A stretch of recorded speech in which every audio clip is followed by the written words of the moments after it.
लोकांना आव्हान केलं असतं. लोकांना वाटतं यस लोक पांढरे शुभ्र कपडे घालून त्या ठिकाणी येतात. अगदी गोरगरीब लोक असतात, त्यांना कपडे घ्यायला पैसे नसतात, स्वतःचे काही गहाण काही भांडे कुंडे असतील, छोटं मोठं काही सोनं नाणं असेल ते गहाण ठेवून ते कपडे शिवतात, लोक तिथे येतात. काही लोक अनेक दिवसापासून पायी प्रवास करतात, ते कुठेतरी असं झोपडं बांधून राहतात.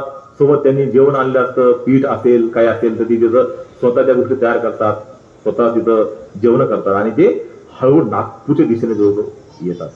जवळपास असे अनेक लोक जवळपास असं म्हणतात की 5 लाख आंबेडकर अनुयायी त्या ठिकाणी जमा होतात. पण त्या दिवशी नागपूर शहराची संख्या ही दुप्पट झालेली होती. आणि काय घोषणा करतात लोक तिथं की बाबासाहेब करे पुकार, बौद्ध धम्म का करो स्वीकार. बाबासाहेब करे पुकार, बौद्ध धम्म का करो स्वीकार. आकाश पाताळ एक करो, आकाश पाताळ एक करो, बौद्ध धम्म का स्वीकार करो. आकाश पाताल एक करो, बौद्ध धम्म का स्वीकार करो, नए जन्म का स्वीकार करो. बघा, तर इथं लोकांना नवीन जन्म ही त्यांच्या हृदयामध्ये घेऊन आले होते. यस, बाबासाहेब इथं काहीतरी आम्हाला देणार आहेत, बाबासाहेब आम्हाला इथं काहीतरी सांगणार आहेत. ही ज्योत त्यांच्या मनामध्ये त्यांच्या हृदयामध्ये घेऊन ते लोक नागपुरामध्ये दाखल होतात. आणि बघतो आपण की ह्या नागपुरात प्रवेश केल्यानंतर तो दिवस बघा, तो दिवस आहे अशोक विजयादशमी त्याला म्हणतो आपण, की कारण या दिवशी अशोक सम्राट अशोक जे आहेत त्यांनी सुद्धा दीक्षा घेतलेली आहे. ते दीक्षा घेत असताना काय म्हणतो तिथं काय बघतो आपण की युद्ध विजयाचा मार्ग सोडून, सम्राट अशोकांच्याबद्दल बोलतो आपण की युद्ध विजयाचा मार्ग सोडून धम्म विजयाचा मार्ग त्यांनी इथं अवलंबलेला आहे. त्यांचा जो पूर्वीचा मार्ग कोणता होता, युद्ध विजय, परंतु तो मार्ग सोडून ते आता धम्म विजयाचा मार्ग इथं निवडतात. पुन्हा काय की अंधकाराच्या शक्तीवर प्रकाशाच्या शक्तीनं मिळवलेल्या विजयाचा ते प्रतीक आहे.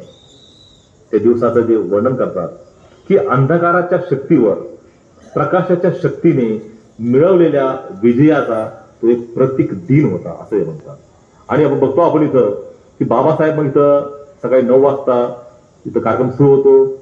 आपले उपमहास्तवीर चंद्रमणी यांच्या हस्ते बाबासाहेब माई आंबेडकर इथं दीक्षा घेतात. स्वतः ते त्रिसरण पंचशील ग्रहण करतात आणि त्यानंतर स्वतः त्रिसरण पंचशील ग्रहण करतात आणि त्यानंतर ते जमलेल्या अशा समुदायावरची नजर फिरवतात. अशी नजर फिरवतात आणि ते म्हणतात, अगदी बाबासाहेबांच्या खणखणीत आवाजात म्हणतात ते की ज्यांना धर्मांतर करायचं आहे त्यांनी उभं राहा. जेव्हा बाबासाहेब असं म्हणतात की ज्यांना धर्मांतर करायचं त्यांनी उभं राहा, अगदी एका क्षणात एक माणूस उभा राहावा अशी सर्व जनता उभी राहिलेली आहे. कारण का, त्यांच्या हृदयामध्ये काय, नये जन्म का करो स्वीकार. हा नवीन जन्म त्यांना असं जे जाणवतं, येस माझा आज काहीतरी नवीन जन्म इथं होत आहे. आणि त्यानुसार ते लोक तिथं आलेले आहेत. आणि एका ओळीमध्ये फक्त बाबासाहेब त्यांना आवाहन करतात की ज्यांना धर्म घ्यायचा आहे त्यांनी उभं राहा. आणि एका क्षणात सर्व एकच माणूस उभं राहावा अशा याच्यामध्ये सगळे लोक तिथं उभे राहताना दिसतात. आणि प्रत्येक जण तिथं बाबासाहेब स्वतः त्यांना तिथं बौद्ध धर्माची तिथं दीक्षा देताना आपल्याला दिसतात. म्हणजेच काय की ह्या माणसांच्या हृदयामध्ये काय होते, नवीन जीवनाची ज्योत इथं पेटलेली आपल्याला जाणवते. ही जी धम्मदृष्टी होती ती आपल्या इथं पाहताना आपल्याला जाणवते.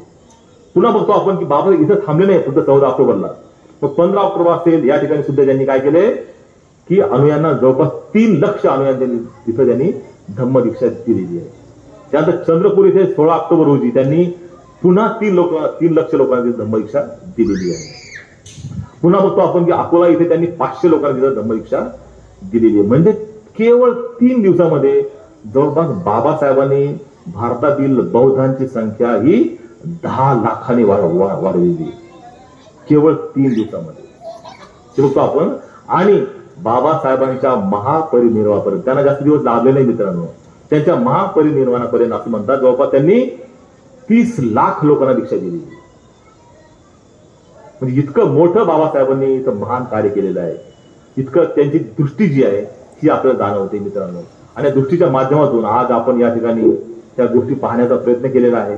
धर्म म्हणजे काय, धर्माची व्याख्या बाबासाहेब कशी केलेली आहे, परत धर्माचं प्रयोजन काय, धर्माचा अन्वय अर्थ काय, धर्म कशासाठी घ्यायचा आपल्याला, आणि बाबासाहेबांचे पावलं जे आहेत हळूहळू धर्माकडे कशा कोणकोणत्या घटनातून ते तिथं आलेले आहेत, त्या आपण पाहिलेले आहेत. आणि अगदी शेवटी बघतो आपण की बाबासाहेब ही धर्मांतर जे ही 1935 त्यांनी ती घोषणा केली होती आणि जवळपास 21 वर्ष अथक परिश्रम करून ते 1956 ते धर्मांतर करतात आणि आपल्या सर्वांना तिथं ते दीक्षित करताना दिसतात.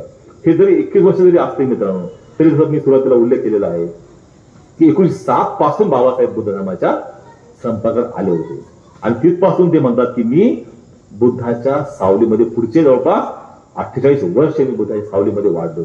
आणि खरंच मित्रांनो, ही सावली आहे ना आपल्या प्रत्येक त्या घटनामधून जाणवते. मी काही घटनांचा फक्त इथं उल्लेख केलेला आहे. अशा अनेक घटना आहेत की ज्या घटनांमध्ये आपल्याला दिसतं की बाबासाहेब बुद्ध धर्माकडे कसे आकर्षले गेले आहेत किंवा बाबासाहेब खरंच त्या बुद्ध धर्माच्या किंवा बुद्धाच्या सावलीमध्ये कसे वाढलेले आहेत.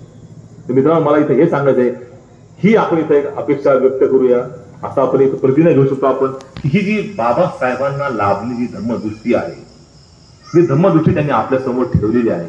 तर आपण असा प्रयत्न करूया की ही धर्मदृष्टी सुद्धा मला लाभली पाहिजे माझ्या आयुष्यामध्ये सुद्धा. तो बाबासाहेबांनी मला तो धर्म दिलेला आहे, जसं आपण बघतो आपण उल्लेख केलेला आहे, तसं आपले भंते भिक्षू बोललेले आहेत की बुद्ध धर्म आणि संघ. म्हणजे बघा तुम्ही, एखाद्या समजा आपण 10 लाख रुपये दिले तर काय होईल?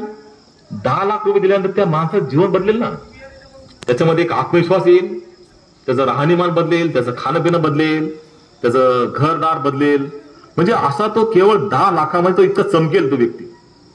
तर मित्रांनो, आपल्याला तर बाबासाहेबांनी 3 रत्न दिलेत, बुद्ध धम्म आणि संघ. तर मग आपण किती चमकायला पाहिजे? जर त्या 10 लाखामध्ये माणूस एवढा चमकतो तर आपल्याला 3 रत्न, एक अनमोल रत्न दिलेत बाबासाहेबांनी 1956 साली. तर आपल्याकडे हे रत्न आहेत. ह्या रत्नामुळे खरंच या रत्नाच्या शिलाचरणामुळं बाबासाहेबांना अपेक्षित होतं की उन्नती झाली पाहिजे, आपली उत्कर्ष झाला पाहिजे, आपला शिलाचरणी बनलो पाहिजे आपण. तर अशा माध्यमातून जर मित्रांनो आपण खरंच प्रयत्न केला तर निश्चितच आपण चमकल्याशिवाय आपण राहणार नाही. तर मित्रांनो, या ठिकाणी मला श्रीराम बौद्ध महासंघाने इथं बोलवलं. आपले इथे जे आहेत टीम इथली, त्यांनी इथं संधी दिली. आपण सर्वांनी शांतपणे ऐकून घेतलं. खरं उशीर खूप झालेला आहे, तर आपण खूप शांतपणे ऐकतात. मला आपलं खरंच खूप कौतुक वाटतंय.